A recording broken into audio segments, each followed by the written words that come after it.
So here's what I'm going to do. I'm going to draw some things on this, and my drawing skills aren't good, that's why I'm a photographer. But I'm going to draw some things on here, and I'm going to ask you in the audience to guess what it is I'm drawing. Is there any chance you could put it up a little bit higher? Sure. Yeah, in fact, I'll hold it when I write on it. That's a good idea. Thank you. So I'm going to ask you to guess what I'm drawing, and the first person to guess, I have a prize for you. I have a free CD. All right. Yes, when I'm not taking photos of great musicians behind the camera, I write and record music also. By the way, amongst us today is a great record producer, Dave. Dave Jordan has worked with some of the great rock bands of all time. But at any event, so there you go. That's the prize. If you can guess, you get Jimmy's CD. Okay. So let me get my disappearing ink here. And what I'm doing here is I'm sharing 30 years of experience, and you can use that in your photography. Okay, so the first thing I'm going to do, I'll just change this so it's easier to handle. Here we go. Can everybody see this blank white thing now? Okay. Okay, so let's start with this. Does anybody know what this is? 1/25 of a second. That's correct. The man with the Mickey Mouse shirt, it's a CD. Thank you, thank you. Now I'm going to explain to you what that is. 125th of a second, some of you I'm sure know. But for those of you who don't, they're correct. That's the shutter speed. And that's the shutter speed, for the most part, that I've used for 30 years to take the pictures you see in this room. It's just fast enough, and that's faster than you can do this. But it's just fast enough to stop most motion during a rock and roll concert. Now, if Pete Townsend's doing one of these, no, you're going to see some movement, and actually that's pretty cool. But if you wanted to stop him, you'd have to be faster, like 250th of a second or something like that. So that's magic number one. Okay, so if you've got your pencils or a pen in your pocket or an iPhone or anything to remember, or a brain to remember, just remember 125th of a second. So that's number one. Okay. Hope you remembered it, because it's gone now. Okay. So what do we got next? Okay. If you already won something, you don't qualify for part next one. Oh, damn. I was working on camera. F4. Aperture. Somebody said it there. Who? F4. Okay. F4. And what is it called? F4, aperture f-stop. Yes, that's correct. The diaphragm opening inside the lens. Wow. You get to Okay. adjust to allow the intensity of the light to come in. You should get 2 CDs. Thank you. Very well stated. Okay. So this is aperture f4. And it just so happens this is just the right aperture, and I'll explain briefly what that is in a second for those of you who don't know. It's just the right setting, combined with 125th of a second, to get these pictures that you see. Now, I adjust this sometimes. For the most part, for 30 years, this is the aperture I've used to take these pictures that you see in my book. Now, how can I describe aperture for you if you don't know what it is? Well, what aperture is, it's the size of the opening when you click the shutter on your camera. The lens opens and it closes. We talked a minute ago about 125th of a second. That's fast. It's pretty fast. It's fast. The other thing is how wide does the lens open? So when you combine 125th of a second with f4, which is a pretty wide opening, it lets just enough light in to get the exposures that you see. Now, one thing another way to explain aperture is that the smaller the number, and f4 is a pretty small number. It's weird. In photography, a small number is a big opening. But the smaller the number, the more things will be out of focus, in front of and in back of the subject. So we're going to do a little experiment. You guys want to do a quick experiment right in your seats? Yeah. Okay. So put your thumb out in front of you like you're a great painter. Everybody put your thumb out in front of you. And everybody look at me. Look at, this is all about me. Look at me. Am I in focus? You're looking at me? Am I in focus? Yeah. And keep looking at me. Is your thumb in focus or is it out of focus? Out of Right. focus. Now, keep your thumb up. Thumbs up, everybody. Now, focus on your thumb. Not on me. Focus on your thumb. You can see me. Am I in focus or out of focus? Right. So this is a very easy experiment and a way to see how aperture works. If we had more light than we have in here, that would make it easier for your thumb and me to be more in focus.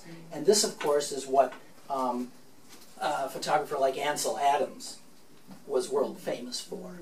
He didn't use a low number like this, 4. He used a high number. And a high number, when you're messing with your camera, allows everything, or practically everything, to be in focus from the main subject of your photograph to everything behind it and anything that's in front of it as well. So Ansel Adams might take a picture where there was a beautiful old tree right in front of him, and then a lake, and then the mountains many miles away. And when he made the print that we would see, everything was in focus. And he would do that because he would have an aperture with a very high number in it, which would be a very small hole.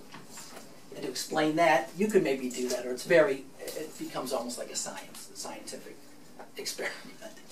But finally, because I have one more CD I want to share with you, there's the other important bit of info to share with you in my secrets of how I got these photos. Okay.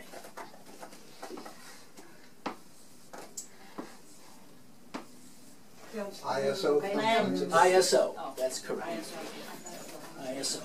So here you go. Where is it? There it is right there. No, I need.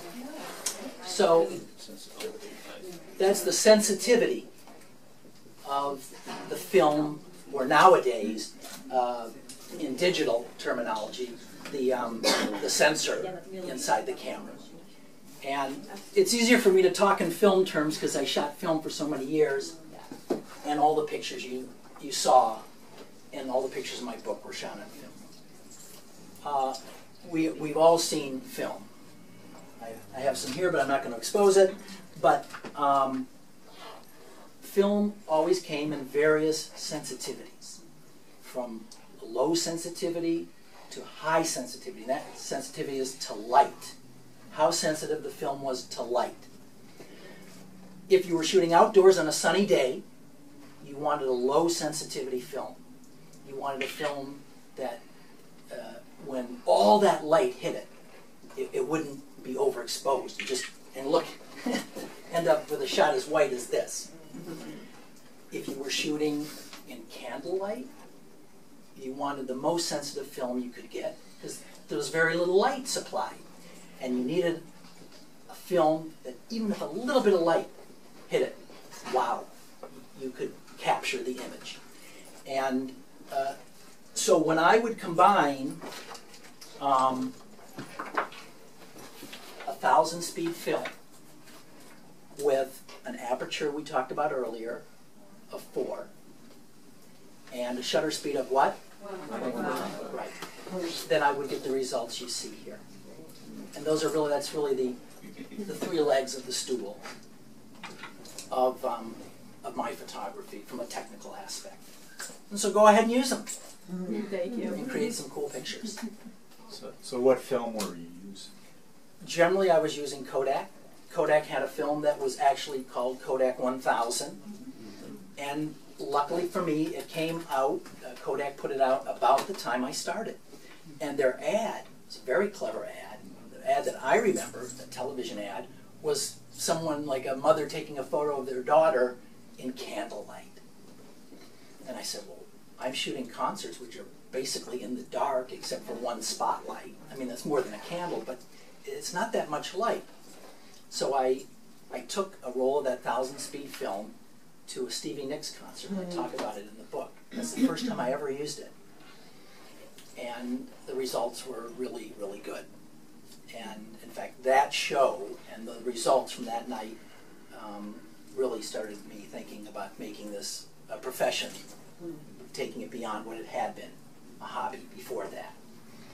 So now, of course, other filmmakers, other people who made film had fast films too.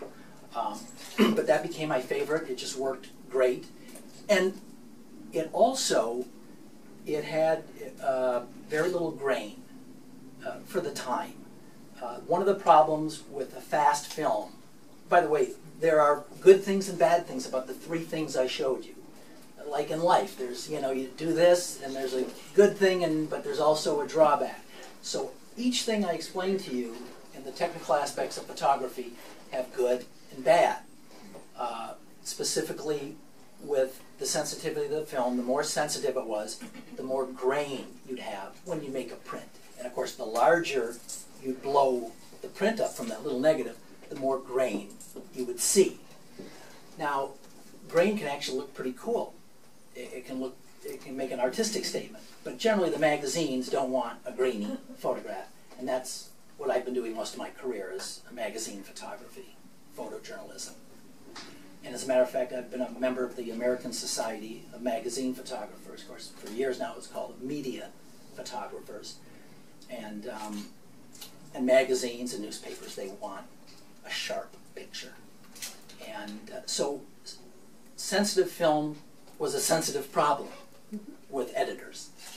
But when Kodak came out with 1000, it had much less grain than previous generations of what we call fast film, sensitive film.